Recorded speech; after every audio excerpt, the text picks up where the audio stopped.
I'm gonna do this again. I'm not sure how many times I've done this before today, several at least, but many of you don't seem to know what I'm talking about. So I'm gonna cover it again briefly. On April the 12th, the United States House of Representatives voted to reauthorize FISA. FISA is the federal law that allows the federal government to spy on foreigners in the name of national security.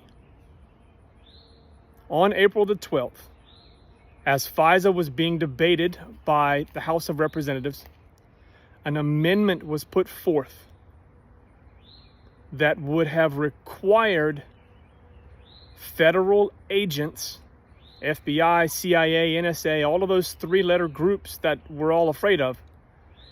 This amendment would have required those agencies to get a warrant from a judge before those agents were allowed to look at electronic information from U.S. citizens. 86 Republicans voted against that amendment, thereby allowing those federal agencies to spy on you without a warrant. 7 days later, on April the 19th, the U.S. Senate voted to renew FISA. A similar, almost identical amendment was put forward. 26 Republicans in the United States Senate voted against the amendment that would require a warrant before the federal government could spy on you. 26 Republicans voted against it in the Senate.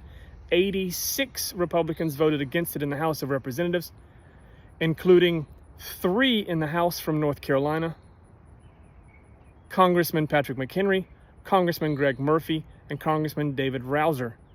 And both of North Carolina senators, Thom Tillis and Ted Budd, voted against the amendment in the Senate. Now, I've reached out to all of their offices in the last 2 months since this vote happened. And as of 5 o'clock today, June the 25th, just over 2 months later, I haven't gotten a response from any of their offices. I've also reached out to the leadership within the North Carolina Republican Party. I actually confronted the chair of the NCGOP last week in Greensboro and asked him about this issue. I asked him face to face in a room full of roughly 50 people why he was not discussing this issue. His response to me was, and I quote, "It's not my job."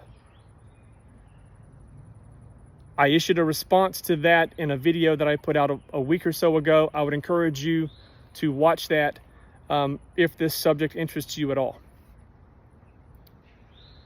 Senator Ted Budd was in Greensboro a couple of days ago on April the 22nd, promoting all of the great things that he has done in the Senate, and of course promoting Republican candidates for the November election.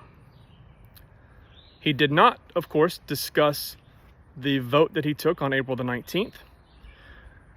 Because I could not be there this past Saturday, I reached out to someone who was going to be there.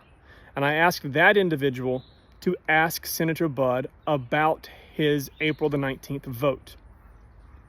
What Senator Budd, told this individual was that he in fact did vote for that amendment, and that the person asking the question should go back and check the records. Well, as of 5 o'clock today, June the 25th, both Senator Ted Budd and Senator Thom Tillis are both on the record as having voted against the amendment that would require a warrant before the federal government can spy on you.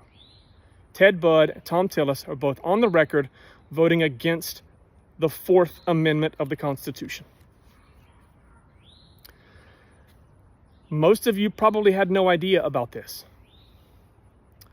And if you are a loyal, line-towing Republican anywhere in the United States, I know that some of you are from various states. I'm in North Carolina.